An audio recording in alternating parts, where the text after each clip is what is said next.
So our next speaker is Roumyana Mironova, also from BAS. And she will talk about the repair of sugar-damaged DNA by glycolytic enzyme phosphoglucose isomerase. So, dear ladies and gentlemen, can you hear me from this position? Okay. I am pleased to share with you the results of our work on the topic repair of sugar-damaged DNA by the glycolytic enzyme phosphoglucose isomerase. Hope there will be no technical problems during my presentation. I will start my talk with a few words about damaging of DNA by sugars, because I am sure that most, if not all of you, do know that oxygen, which we are breathing every day, and in particular the reactive oxygen species, can damage DNA.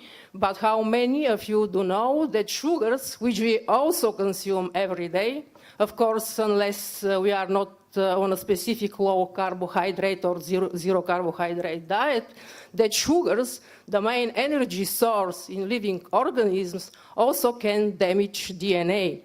Sugars are less popular as DNA damaging agents, and because of that I will start my talk with a brief introduction on that topic. So after so much physics, now a little bit chemistry, but take it easy. I will speak only about glucose and fructose. So let us first clarify what kind of sugars is the talk about. The talk is about the so-called reducing sugars.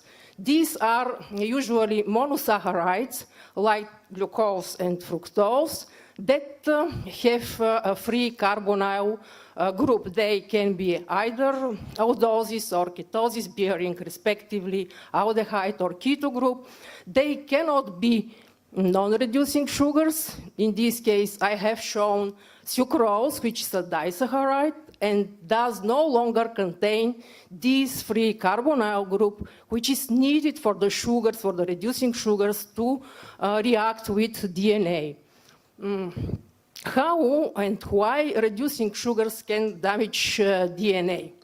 The answer to this question was given more than indirectly, of course, more than a century ago. The year was 1912 by the French chemist Louis Maillard, who has shown that amino acids, that not DNA, but amino acids can react with glucose in vitro. This means spontaneously in the absence of any catalyst to form this Schiff base, which is an imine. We have here this double bond between the nitrogen and the carbon atom.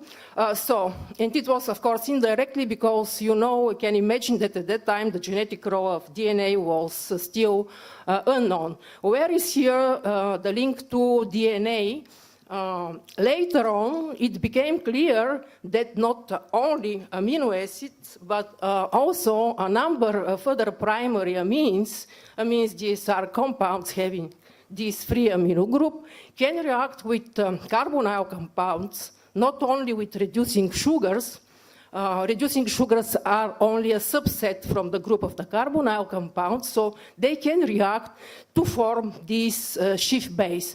And important here is to note that at this stage, the reaction is reversible. It flows pretty well in both directions, and at this stage, the sugar can still be detached from the amino compound. So let's now return to DNA. Do we have free amino groups in DNA? We have, of course, amino groups, but are they free?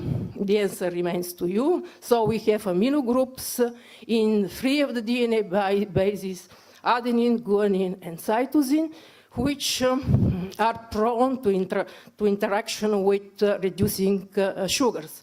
On the next slide, I have summarized my up to now talk, and this slide is important for you to follow my next and understand my next talk. So I have shown here DNA with this free amino group, and I have shown here not glucose, but glucose 6-phosphate.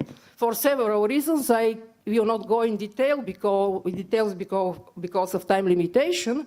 But one of the reasons is that glucose 6-phosphate is more reactive with DNA than glucose. So we have then this reversible formation of the Schiff base. And note that this Schiff base, in fact, represents a glucose residue, in this case, glucose 6-phosphate residue bound to DNA. This is still not the end of the Maillard reaction. It is, in fact, not a single simple reaction, but rather a chain of chemical reactions. And what follows next is the so-called Amadori rearrangement, after the name of the scientist who proposed this mechanism. And in fact, it is important for my talk you to understand that, in fact, this rearrangement is an isomerization reaction. The glucose residue bound to DNA is converted into fructose residue, which is called an Amadori product. And the other thing which is important is that this step of the reaction is less reversible. At this stage, if you want to detach the sugar from DNA, you need somebody to help. So this isomerization is like a screw which tightens the bond between DNA and the sugar, and we need somebody to make the reverse, to unscrew, to loosen the bond between DNA and the sugar.